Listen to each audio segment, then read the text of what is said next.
I guess I'm allowed to lower my mask, right? But I still, I'm sure I'll be excused if I don't have it here, like some individuals.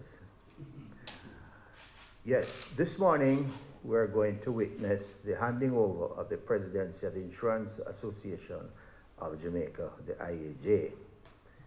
We just finished another year. In fact, on the 29th of April, we had the annual general meeting. At that meeting, Mr. Vernon James, president of the NCB Insurance Company Limited, was elected president, and he succeeds the immediate past president and former president, Mr. Peter Levy, CEO of British Caribbean Insurance Company, BCIC. So this morning is just to formally hand over the presidency and to acknowledge the work of Mr. Levy leading the organization, and to welcome in our new president, Mr. Vernon James, and to introduce also the other members of his special executive team. So I just want to thank you all for coming, because this event will not only tell you about what the organization will do for the next 12 months or so, but we're also going to acknowledge within our midst some of our partners who we are going to acknowledge a presentation of some masks, and I'll tell you more about it in a little while. I just want to introduce the persons at the head table.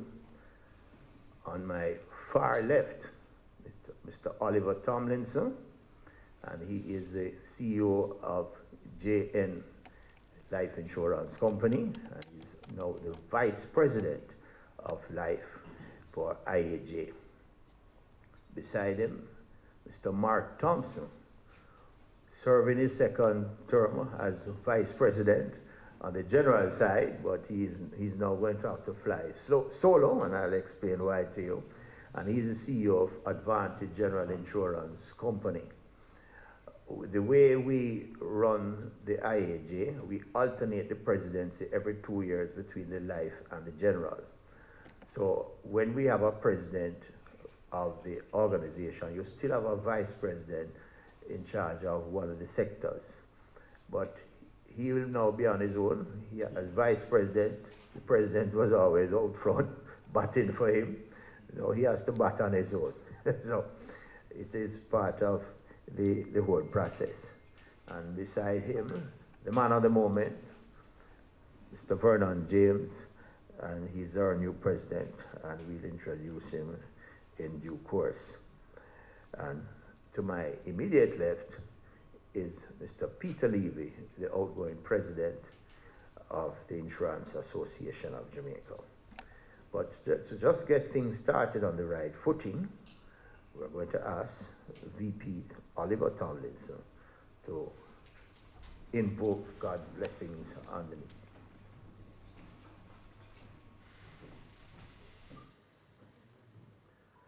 Let us pray. Father God, we thank you for life. We thank you that you are the author and the finisher of our faith. We thank you that you have allowed us to be able to gather here today in this manner. And I pray, mighty God, that even as we pass the baton from one leader to the other, that your grace and your mercy will continue to be with us. We ask that you continue to lead the IAJ in the way that you have led it, and lead us into new dimensions. We trust, Father God, that we will be able to bear the responsibilities that have been thrust upon us. We give you thanks and we give you praise for today. Continue to guide, guard, and bless us, we pray. In Jesus' name, amen.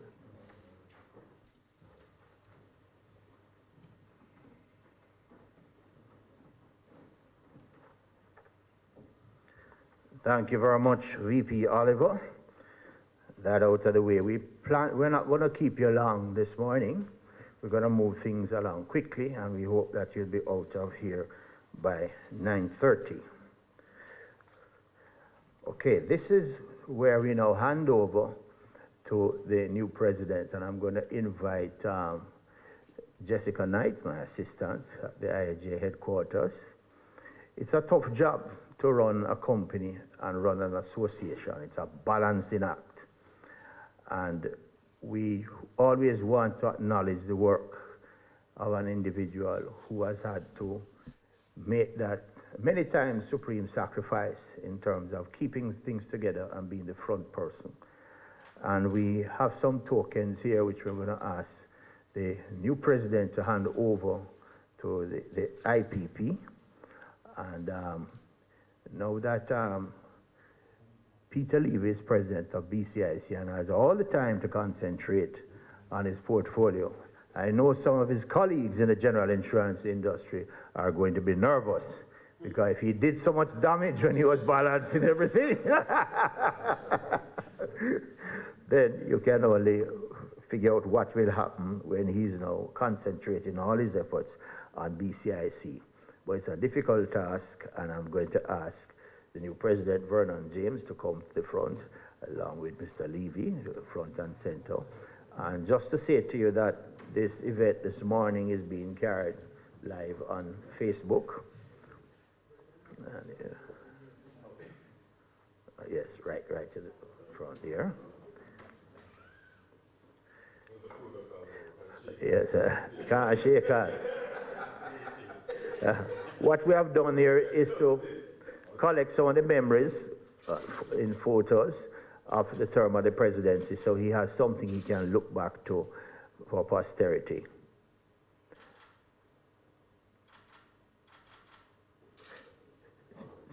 It's not over yet. We have one more thing. We have the presidential.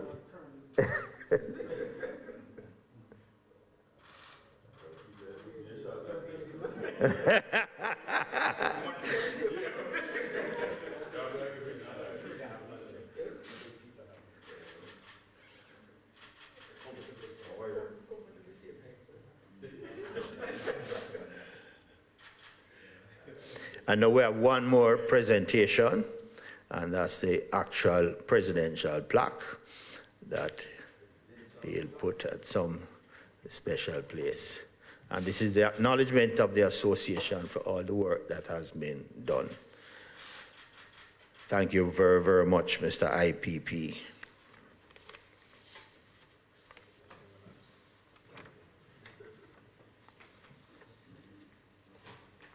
And now we're going to invite the IPP to say a few words in reflection.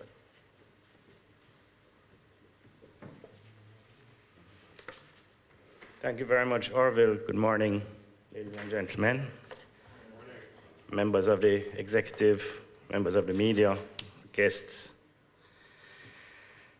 I'm so seldom in the office these days that I'm not sure where I'm going to hang those things. I'm running out of wall space at home, but I'm very appreciative of the gesture, and it will remind me that there was a different time when I was out and about more.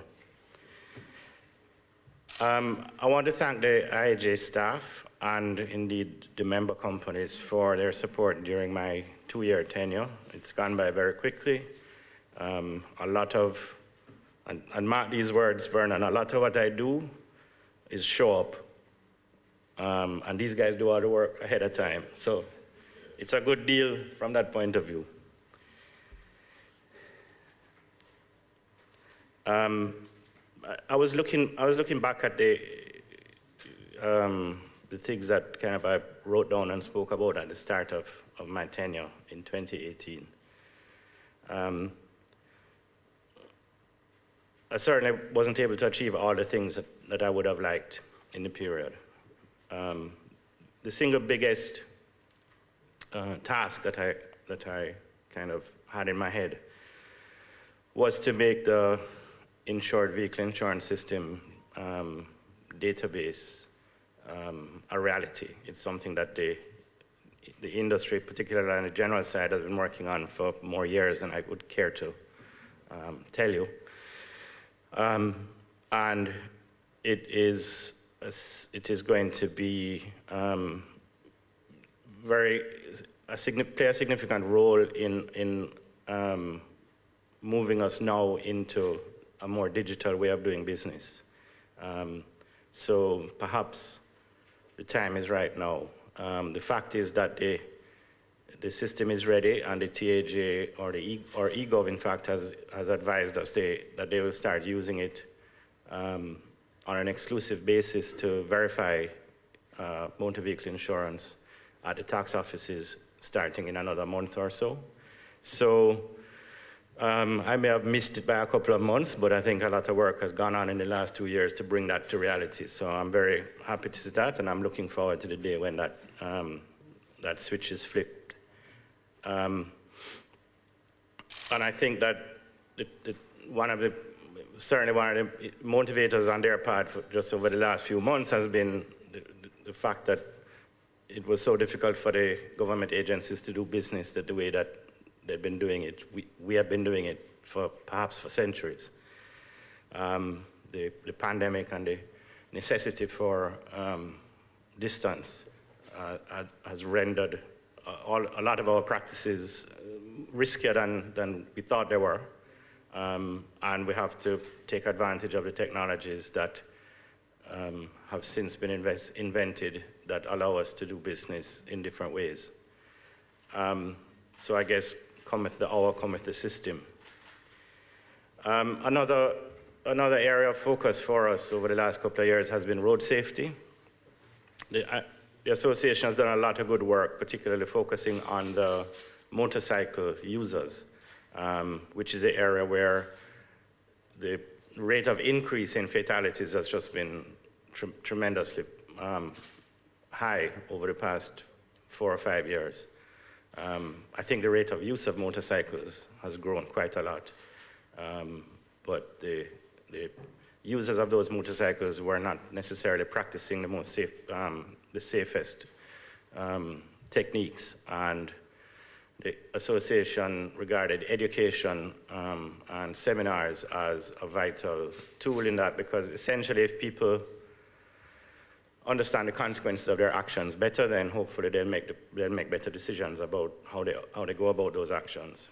I think that's been a successful initiative. The third one that we were concerned about, and I think will continue, is the question of inclusive insurance, the question of penetrating insurance more into the society and the economy of Jamaica.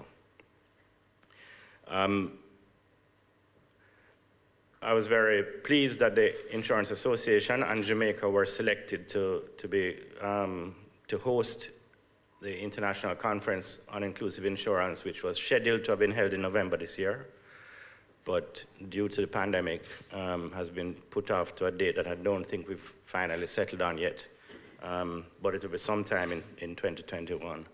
This is a pretty big deal, actually. It's a big conference, more than 400 attendees, usually 400 to 600 they've had in the past, from all over the world, from private sector financial institutions, from government agencies and NGOs, getting together to talk about how different markets and different players in different markets have accomplished the goal of getting more people involved in insurance. And again, the current situation has kind of heightened the topicality of that, because we've had a lot of conversations in the last couple of months about getting financial inclusion, getting the relief funds into people's hands without having hundreds of people lining up at Money Express outlets, and a large segment of the population that's completely unbanked and outside the formal financial sector, which just makes it harder for them to do business. It puts them at risk more because everything is cash, and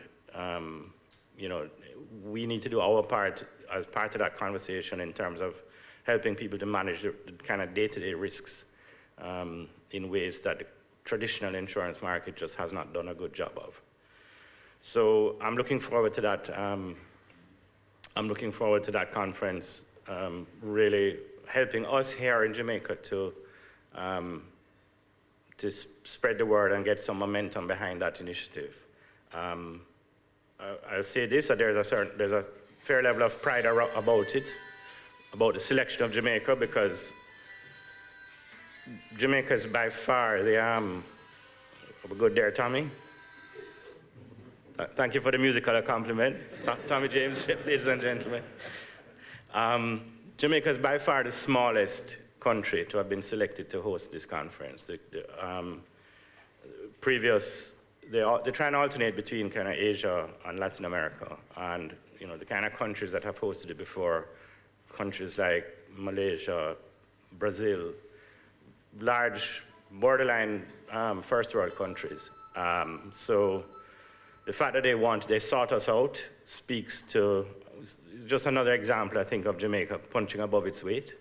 And I'm looking forward to us being excellent hosts of that, and as I said, capitalizing on it to move the inclusive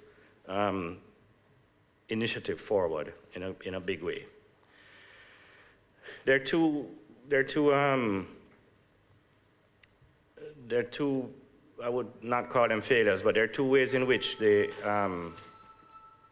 momentum or the progress that I'd hoped for us to realize over the past couple of years were somewhat, we were unable to deliver on. I noted with some irony and chagrin that in my remarks when I took the presidency over in 2018, I cheerily and optimistically said we look forward to the passing of the Road Traffic Act by the middle of that year. And yet we wait. We also wait for the microinsurance regulations and legislation, which again, the regulators, the FSE, have made their recommendations to the ministry, and we await the passage of those regulations, which will allow us to create products that are better suited for period between, like, say, the 10th of March and the end of March was a period of just rapid, massive change on a scale of which I don't think any of us have. Perhaps only the aftermath of a hurricane, brings about that amount of change across the whole economy and society in such a short space of time. Businesses had to figure out how to do remote working, those that could, in a very short space of time, which means that their processes had to be digital, because you can't have your people distributed and working from screens if your processes are not able to be done through screens. We can't live in this world and prosper in this world if we're operating on a timetable where legislation takes 5 years to go from draft to passage to implementation. By the time they pass it, the world has changed 3 times. And so we need to figure out, I think private sector insurance industry in particular, but the private sector as a whole needs to figure out how to work with government to bring Jamaica at least into the 21st century, if not into the 2020s. I think some of us are still in the 1900s, so I think that's a challenge for us going forward. I think that whatever Vernon thought his agenda was going to be over the next 2 years, at the beginning of this year, I think there's likely to have been a lot of change around that. I will just close on that note that I will, of course, I have every expectation of Vernon delivering on the needs of the moment. As a member of the executive, he's been a valuable contributor and willing to undertake whatever task needs doing. And I will offer, as ever, my commitment to the new president and to the executive and to the association, my support, and I'll just continue to work from a more of a backseat role, and I'm fine with that. So thank you very much, ladies and gentlemen. It's been a pleasure for the past 2 years, and it's time for a change.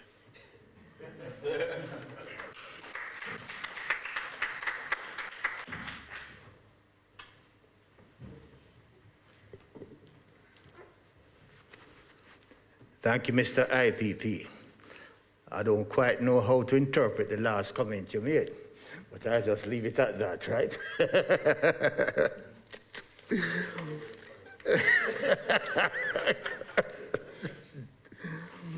Okay, just want to acknowledge the press. We did not acknowledge the press, so we might not get any coverage, right?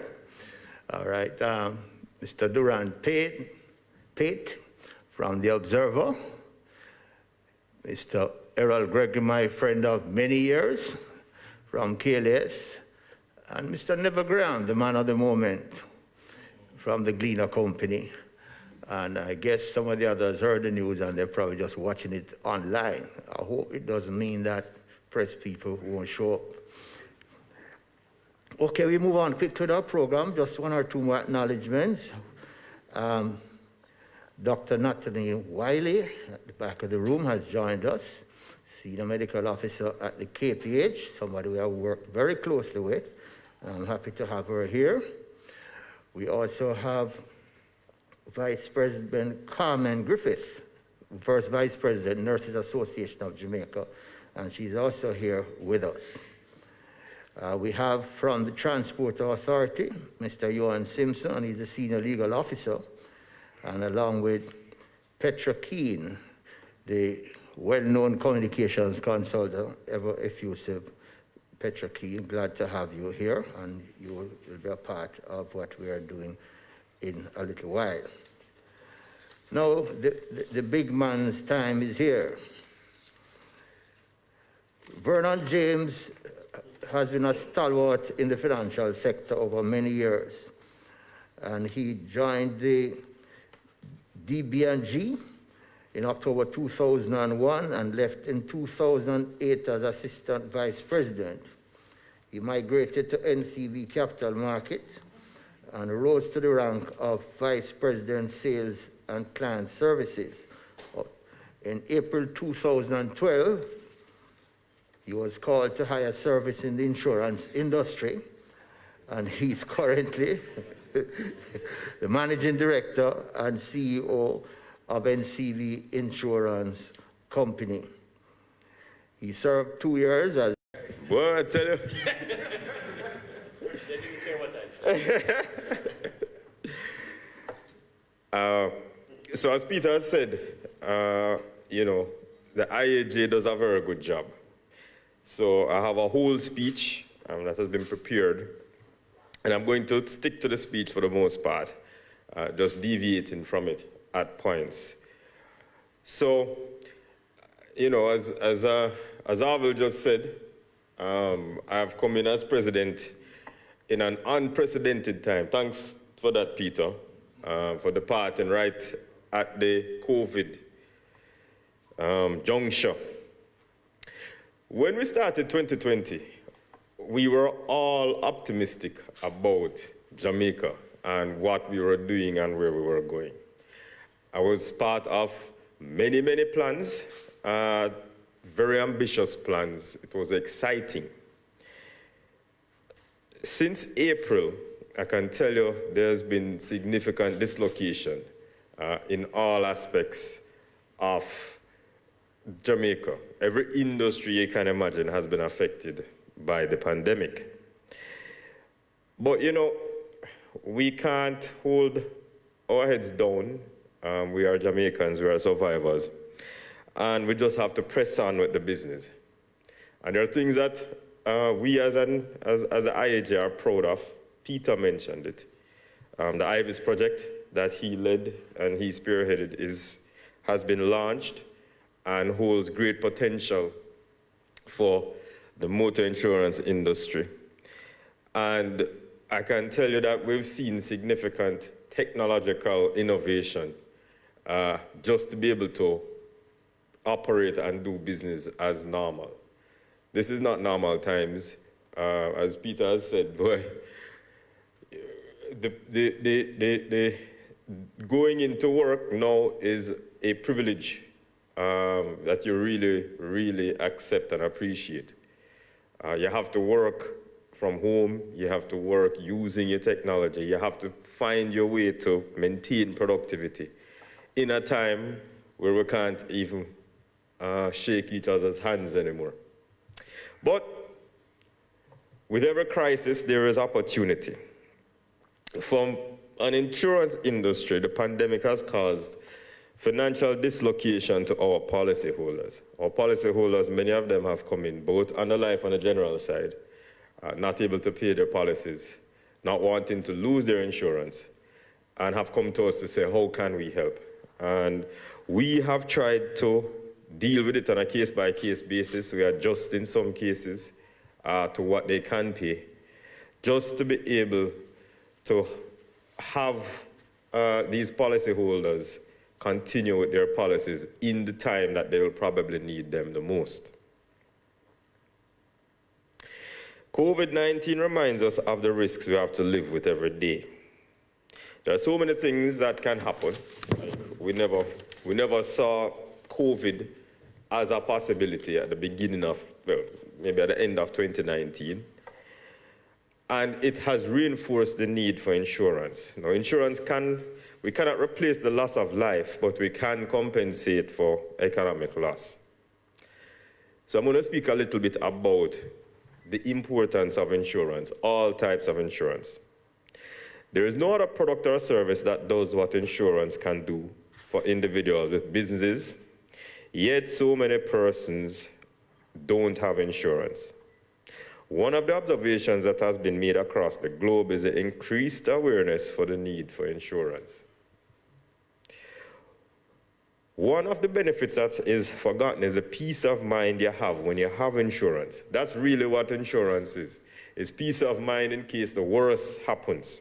And as much as we try to avoid the worst happening, sometimes we have no control over it. God determines when and if those things happen. Now look at it. We have a health event. Well, it's more than a health event. It's a health and an economic event. And many people have no health insurance. Many people have no life insurance, are facing this sort of event. We continue to be concerned as an industry of the low penetration of insurance.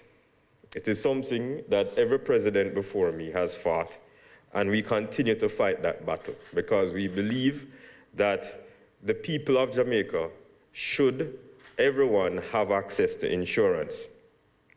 Now we're in hurricane season. You would say, well, we've been through COVID. How bad can the hurricane season be? We've paid our price this year. We will likely have a very timid, very manageable hurricane season. Who believes that will happen in 2020? We'll have a dust storm outside. I mean, I hear it happens every year. I have never seen that level of dust in the air before. You can't even see your hand in front of your face.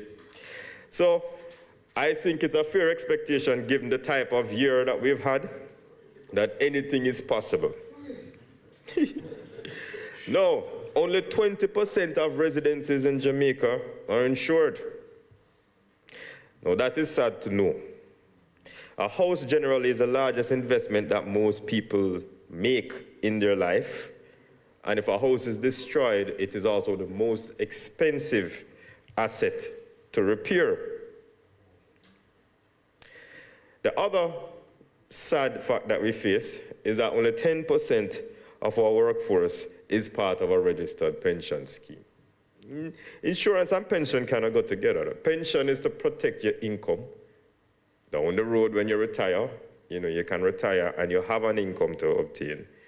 And insurance protects the things that are important to you, your life, the health of your family, and so on. So these are things that we continue to focus on. And, I know that I will not be able to achieve all that we need to achieve in the single term as presidency, but there is, succession. And as Peter hands over to me, and Peter did his innings, and it was a good innings, and I will try to do the things that we need to do. We have a succession plan to achieve what we want to achieve. As I said before, we're underinsured with respect to health, and about 1/3 of our workforce has health insurance. With respect to life coverage, 30% of people in the workforce have individual life cover. Motor insurance is the highest, 70 to 75% because it's required by law. Imagine if it weren't, where we would be. My focus as president, one of the areas of focus, is to bring more people into the insurance loop. And I think I have a unique opportunity because COVID has created a platform, a burning platform for the need for insurance. When a breadwinner in a family dies, families can be decimated because their primary source of income has gone. That's why you need insurance. When crops get wiped out by floods or rain or dust clouds from the devil or fire, incomes get devastated. People don't have insurance. When the income is devastated, what do? So just like what is happening in the banking sector, to widen the net so that you can deal with more of the unbanked, we are expanding our insured base. As Peter had said, microinsurance is needed in a country like Jamaica, where most people cannot afford to pay insurance premiums for larger coverage insurance. Microinsurance is needed. And we have been working with the regulator and the government to get the regulations passed so that we can offer microinsurance products to the people that most need it. When we look across the world, microinsurance is gaining traction. As everywhere across the world, there is financial inclusion initiatives taking place. Asia, Africa, Latin America. We've had microinsurance in a form for years, primarily through credit unions. Companies like CUNA Mutual offer a form of microinsurance. And some of the traditional insurance companies have marketed low coverage policies, called coupon policies, which don't require medical. And those have done well, but we have to take it much further. I am confident that within this tenure, or my tenure as president, the microinsurance regulations will be passed. And it's not because of the work that is currently being done, it's because of the work that has been done under Peter's presidency, and even before that, why that is possible. So we are making progress. Last year, we were asked to host the International Microinsurance Conference, which was to take place in November 2020. But of course, it has been postponed to October 2021. And we expect to have the regulations passed before that conference is held. Now, in keeping with the drive and thrust to increase insurance penetration, the IAJ will step up its communication through an insurance literacy campaign to build more awareness about the role of insurance in financial planning. This will be done on several levels, supplementing the traditional communication with an increased presence in the social media space. This is in recognition that 38% of the population is between the ages of 25 and 54 when insurance is bought, and they're increasingly getting the information on the social media space. That's the age. Imagine a 25-year-old. They're not going to buy insurance in the traditional way. We have to meet them where they are to buy insurance. And a lot of that is in the social media space. With 44% of the population under 24, the program plans to target children in their final years of school to sensitize them about the importance of insurance even before they get into the world of work. You will hear more about the program as it unfolds. Now, that's a real blessing that Jamaica has. We have 44% of our population that's under the age of 24. That's a real opportunity. But it shows just what we have to do as an insurance industry, because those children and young adults will not buy insurance in the way that insurance is sold now, primarily. The IAJ will also be focusing on improving its claims management process, which is one of the great areas of concern of the insuring public. There are some initiatives that started last year with the use of protocols, new protocols for claims management, using some established precedents and an improved internal arbitration system where parties with no interest in a case assist in its settlement, bringing objectivity and expertise to the process. These processes will be advanced by use of more technology to expedite the process. The industry settles over 50,000 motor claims each year, but many times the good experiences are not shared. However, we are committed to improving this area of our customer service, which is challenging given the prevalence of accidents in Jamaica. Continuing on the motor side of the business, the IAJ will be rolling out within the next 2 months its Insurance Vehicle Information System. As I said, I'm going to call it Peter's baby. This is a database of all the vehicles that are insured in Jamaica. This will allow the TAJ and the police to establish the insurance status of a vehicle without requesting a physical document from the driver. This process will reduce the amount of persons driving vehicles with fraudulent insurance documents, exposing motorists and pedestrians to uninsured vehicles. In due course, the IVS system will facilitate a digital process to license your vehicle with the TAJ. More on this soon. That is real progress. No more need to go to the TAJ to go and license your vehicle. Yeah. In closing, the IAJ will be moving its agenda forward despite IVIS.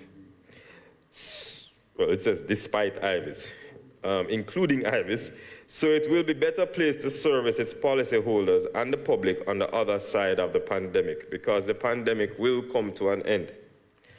We will be pressing the government to put the microinsurance legislation in place, delivering on its promise to finalize the legislation on pension reform, as well as revising the insurance investment guidelines to make it more relevant for the new environment.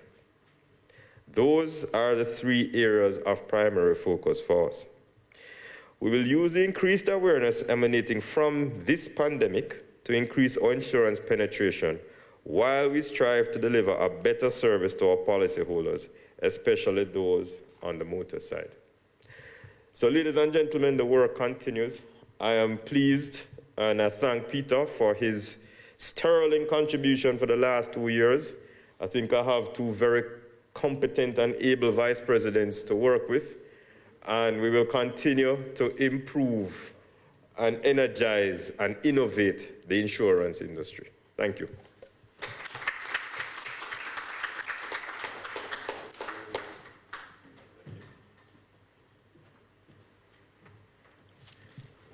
Thank you very much, Mr. President. We'll be looking back on your presidency in a couple of years' time, and we reflect on all the promises that you make. It's not just politicians who are held to promises, you know. But when you make these things in the public space, people can now play it back from Facebook Live and say, but this is what you said. I'm going to ask that we just make one adjustment in the program. I know that the press wants to ask 1 or 2 questions, but in the interest of time for persons who have come, we're going to do some presentations of, Jess, could you organize, I'm going to have the presentations of the masks done at this time, and then we get back to the question. It won't take too long. As we indicated, the insurance industry functions on the general and the life side. In the general side, it's mostly motor. We function in the transport sector. As an acknowledgement of that, I'm going to invite the Vice President General, Mr. Mark Thompson, to make a presentation to I'm going to invite Mr. Ewan Simpson, Senior Legal Officer at the Transport Authority, and Petra Keane will want to appear as well. Mark doesn't want to be standing up with just a gentleman. And we have a presentation. We're just giving a sample and the trailer loads will come afterwards.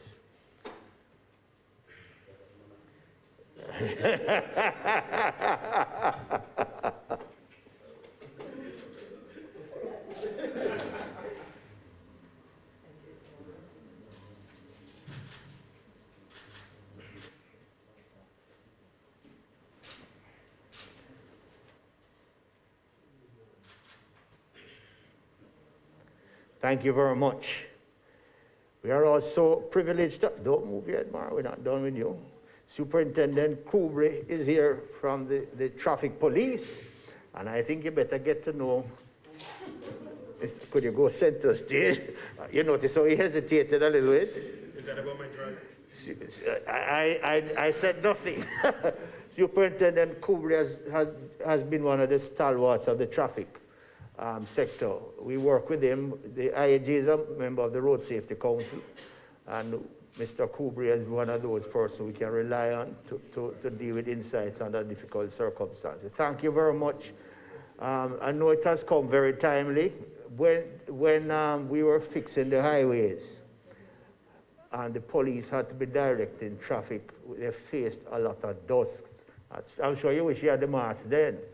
But then, just as the presentation was coming on, we had the Sahara dust. So you get it just in time for the back end of it. And thank you very much for that great work you do. As you know, we operate in that road safety space, and we're all committed to get the job done and to get the numbers down this year. Thank you for what you do, sir. Healthcare. Thank you very much, VP.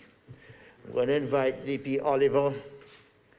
Life and health sector, we're going to recognize the great work being done in the health sector. And first, I'm going to invite first Vice President of the Insurance Association of Jamaica,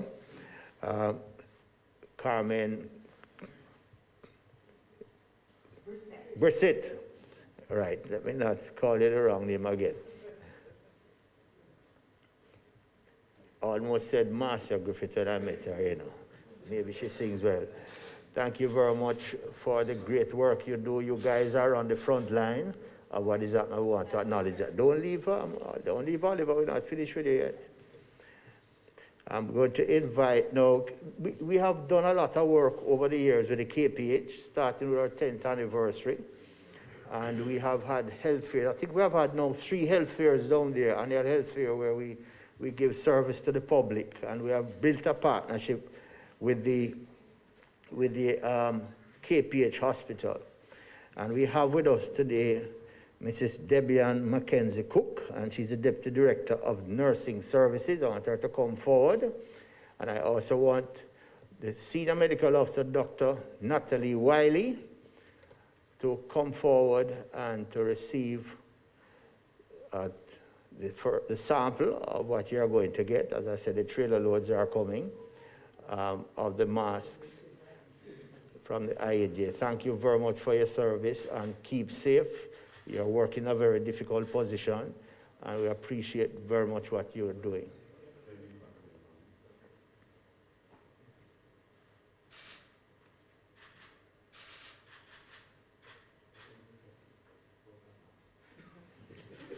Thank you very much. I know some of them have to leave. I know Dr. Wiley always under pressure. If you go down to KPH, sometimes I don't know how she do it. And she maintains her calm, and she maintains that great smile of hers in spite of everything. And we appreciate the fact that you are here today. With that out of the way, we're now open for questions. And the 2 vice presidents are here. The president and the IPP will have his last hurrah. He's not going to be excused from this. So members of the 4th estate, if you have any questions of our panel, feel free to ask. I know Durant was going to be the first out of the blocks. Durant Pate from Jamaica Observer. 2 quick questions. First, could you give us an idea,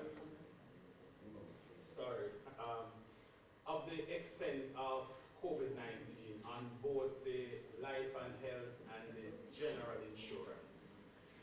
And could you also comment on the impact on the reinsurance? Okay, we're going to start with the general.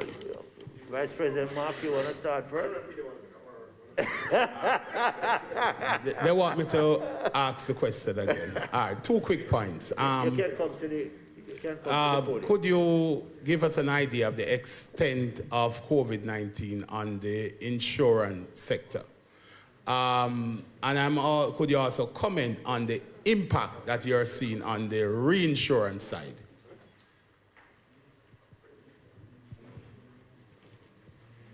Going up, should I lift the mic up? All right, so I will cover off on, and I should say good morning to everybody. Thanks again for coming out. I will respond on the general insurance side. So in regards to COVID-19, I guess what I would say, and the question is well laid out in regards to both the primary insurance and the reinsurance aspect of it. On the main part of primary insurance, basically one of the things that we've seen is an increased challenge on, and obviously so on, I guess, the premium generation side. I think the IPP and I had a quick chit chat about it this morning just before it started. And one of the things we're seeing as companies has been a compression in the premium side of things, both from 2 sides. We do see reasonable enough renewals that are taking place, but of course with the economy slowing down, we also see a reduction in new business. Now, for me, talking from, I guess, the perspective of Advantage General, one of the things we do see, given disbursement of our business across the island, is that the northern part of the island is having a little bit more of a challenge. And a lot of that has to do with the fact that we know that the tourism sector is under great pressure. And the population there represents, they represent about 25% of the working population. So in many cases, we do see in various communities that renewals, for instance, while they take place, you have payment plans, or they're actually delayed, or they want short-term policy. So on that aspect, my comments there to be a compression. Now on the claim side of it, which is the other side of the equation, what we've been seeing has been, of course, with a lot of work from home, orders being put in place, has been lower volumes on the road, which means with lower volume, there's going to be lower volume of claims being reported. All right, so that's that component. Overall, and I will come back to, well, there's one other issue, but I come back to that. And on the reinsurance side, one of the things that we're seeing is the overall market is getting more and more sensitive. We're seeing, we went through a cycle that even before the coronavirus, we saw a lot of challenge in doing renewals of our reinsurance program. And that's because, generally speaking, for the past 3 years, there's been a lot of catastrophes in the hurricane season. So they've had major payouts. The payouts are way beyond what they would have normally paid out in any period of time, and therefore the capital position that they have been exposed to has been compressed, right? Now that in itself has resulted in a need to increase rates, generally speaking, which while within our local market, most players are saying, or most consumers are saying, well, we haven't had a catastrophe, therefore why am I paying more? The reality is we all work from a pool, and because we work from a pool, and the pool in the sense is we're in the Caribbean, and some of that even touched getting into Florida and some of the southern part of the US. And the fact is there has been catastrophes, and we've seen the challenges. Now with coronavirus in play, we know that there is the debated position in regards to business interruption, which while it's going to go through its legal battles in the international markets, in most cases, unless there has been some outline of terms that says that it covers pandemic, it most likely is going to end up in a situation where those won't be covered. But it's going to be something debated. If you don't, I guess the question, what it comes down to, if you don't ask, you don't get. So most of them are making its way through. But we are seeing in many cases that the reinsurers are digging their heels in even further. And therefore, in the coming season, we believe that it's going to be even that much more difficult for the general insurance market to get their coverage. And even with that coverage, it's going to be much higher rates. So there's going to be a need for the rates to increase from that perspective. Question, how soon you think this might happen in terms of your review of the rates? Well, most of us do our renewals January 1st. So by the end, just after, so basically what we end up doing is we all do January 1st. There's a few of us that do probably 2 or 3 months later. But generally speaking, once the next hurricane season goes through, and we have to pray that we don't have a bad hurricane, because if we do have a bad hurricane season, which water temperatures are quite high at this point in time, it will make it extremely difficult. And in many cases, I think when we went through the last major cycle of this about a few years ago, the reinsurers were asking for 40 to 50% increasing rates, right? Their viewpoint is the rates are significantly lower than they should be. So that's just a reality that we have to go through. So, I mean, we've been trying our best to make certain we balance that reality with what the consumers can bear and what pressures they can take. But we're all impacted by the international market. We're not standalone. So a lot of that will come your way, unfortunately. Just one departing shot, if I may, Neville. Hopefully I can stand up after this. For years, there have been talk, there have been discussion about national health insurance. Mm-hmm. I hear your president talk about penetrating the market. And given the experience of COVID-19, is it in ample time now we go back to revisit the issue of national health insurance?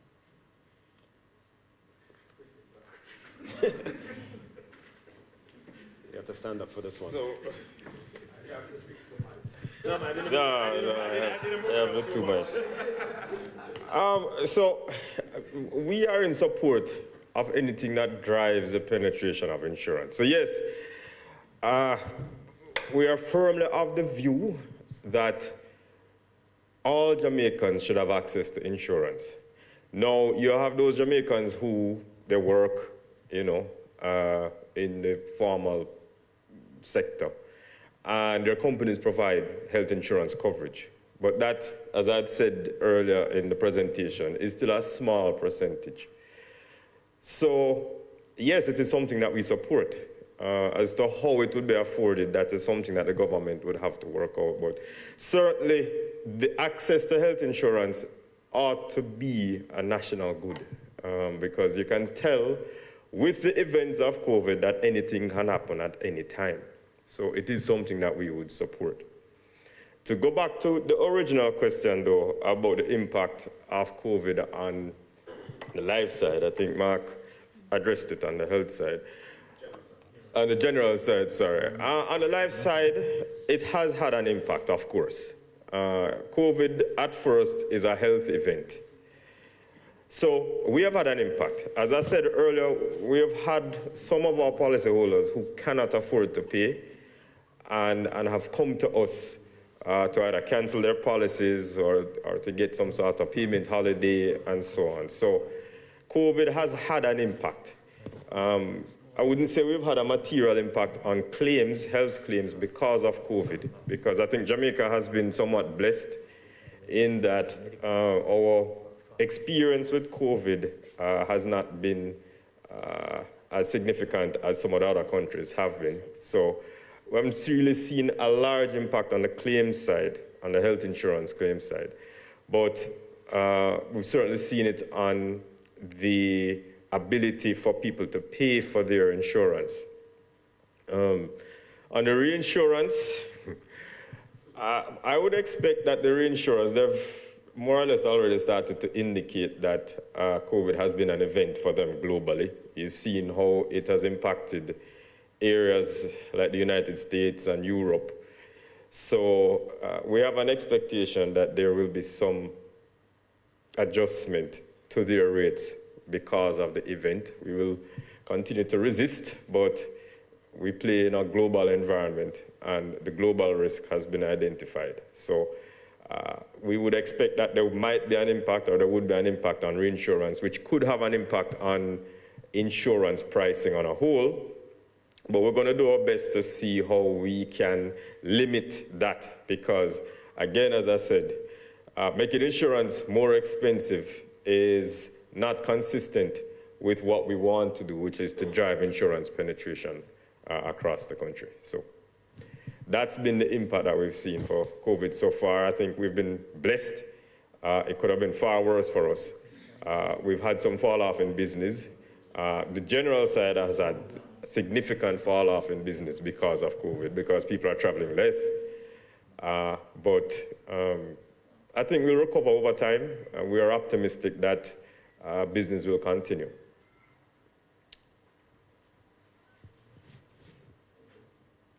Okay, Durant? All right. Thank you very much, Mr. President. Thank you. And just to add to that, discussion on the National Health Plan is something we have supported as an industry when it was launched, and we'll continue to support. We'll continue to support. And if you notice, across the world, the countries that have national health systems, the Europe, Canada, Australia, they have made out better than somewhere like the US, and hence the clamor for a universal health system. So it's something we support. And the other end, in terms of inclusiveness, in terms of microinsurance across the world, and I had the privilege to go to the last microinsurance conference, most of the microinsurance products are for health. And because the president is such a nice guy, he doesn't want to say it. Recently, since the pandemic, his own company, NCB Insurance Company, have launched a product called Hospital Cash, which is a structure of a plan for the small man, and it is the most popular microinsurance product, which has done a lot of good across the world, you know, in the private space. So we're going to play our role, and also I should also say that Sagicor has a part of a special plan for the tourism sector, tourism workers, which you might have seen in the press. So the insurance industry is very sensitive to what is happening, and we feel that, as they have shown all over the world, that on the other side of the pandemic, there's a built-up demand for insurance that is going to happen, and we are gearing up and getting ready for it. Questions? Neville, Errol? Yeah, President Vernon,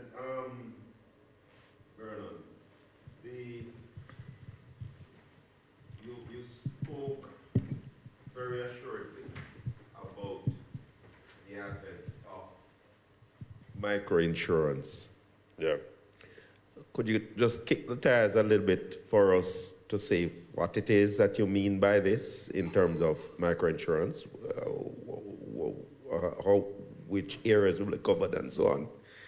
And secondly, what makes you so sure that we will be seeing this within the next year or so? All right, so let me start with the second question first. What makes us so sure is because we had worked with the FSC in the development of the microinsurance regulations, and they have submitted to the Ministry of Finance the proposed regulations for it to go to Parliament and become, law. So given where we are, and we have been in dialogue with the minister and the ministry, and they're also committed to seeing this done.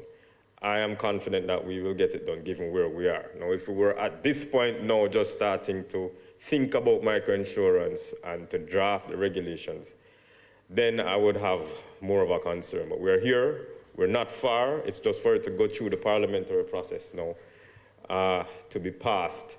And I think we'll have the commitment from the government to get it done because they see the insurance.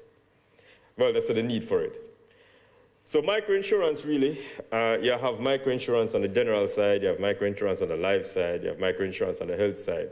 All microinsurance is allowing people to access smaller coverage life insurance through channels that are more, I guess, widespread and easy for them to access insurance. So it's not insurance that is sold in the traditional way, as people have insurance advisors go to them and sell them these insurance. That's an expensive channel to offer, and those channels generally require very large coverages for people to be able to participate and to avail themselves.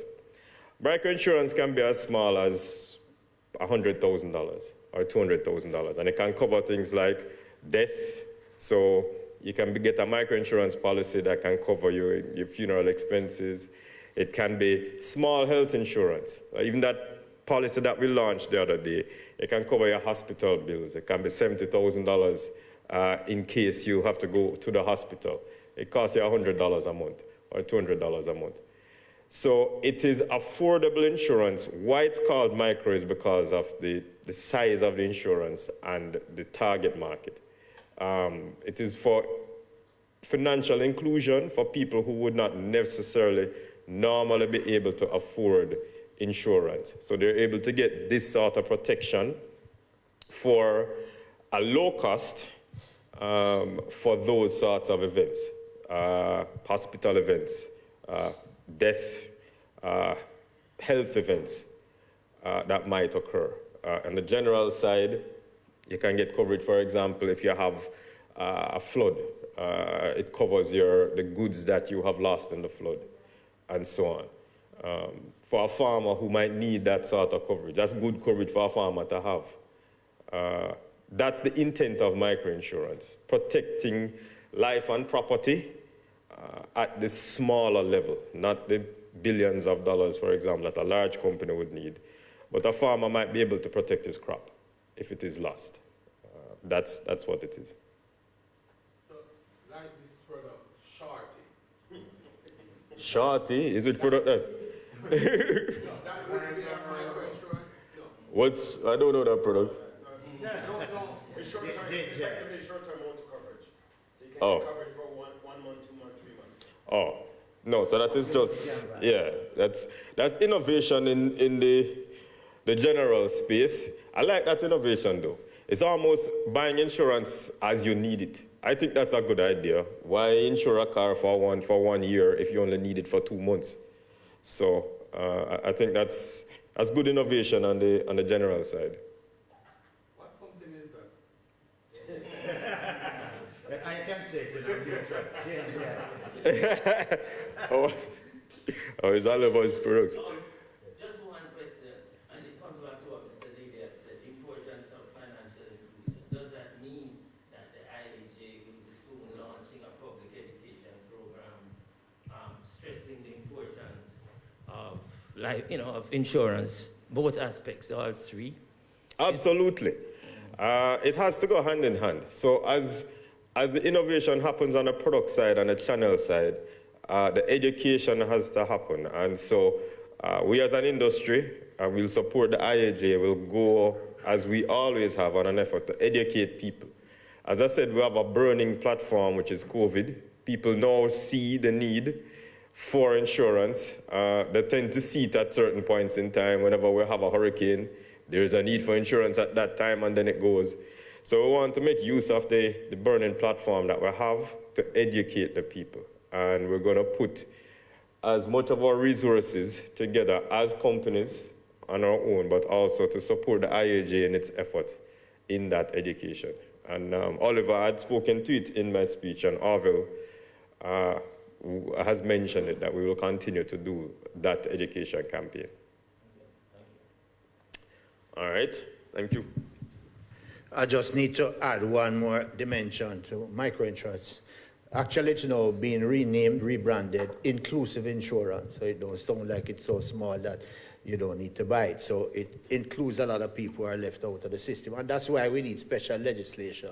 The legislation is actually with the legislative apparatus. So it's a matter of time, and part of our job is to keep pressing. But just want to say, on the general side, GK Insurance has developed microinsurance products on the general side, even ahead of the legislation. There's a plan that protects small appliances, and there's an agricultural product as well that protects farmers.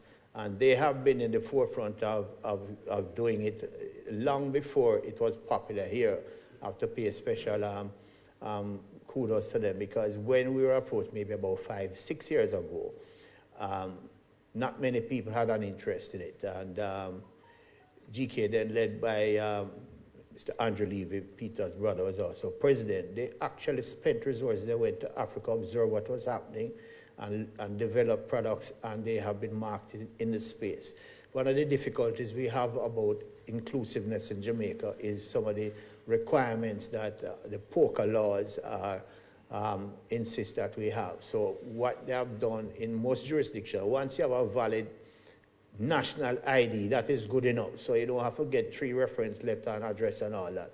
So that is part of what we have been lobbying with the regulators for, that this is incorporated in such a way. Also, the contracts are not some thick legalese of 5-10 pages, but a simple 1-page contract.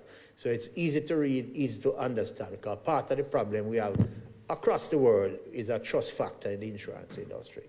So this is very important and in terms of dealing with the penetration issue. Okay. Any other questions? Okay, well, I think we have had a very useful morning, and all that is left for me to say is to thank you all for coming. And what we are doing is to have a series of conversations about insurance and to continue it. And we have engaged a social media partner, so that some of these conversations that we have had like here, we'll have it percolating in the social media so there can be better understanding of the various issues. So the conversation will continue just to build the awareness. But getting action is always a difficult thing, because I don't know what else people want to see to insure the house. If they saw Dominica, if they saw Haiti, they saw Puerto Rico and Bahamas, you know? So everything has been shown at even the kitchen sink, and they only insure the house because the mortgage company says so. So the mortgage company is protecting their interests, but people are still reluctant to protect their own interests. But the fight continues, and we're going to fight that battle this year. That is going to be our major focus. Thank you all for coming, and have a great day. Stay safe.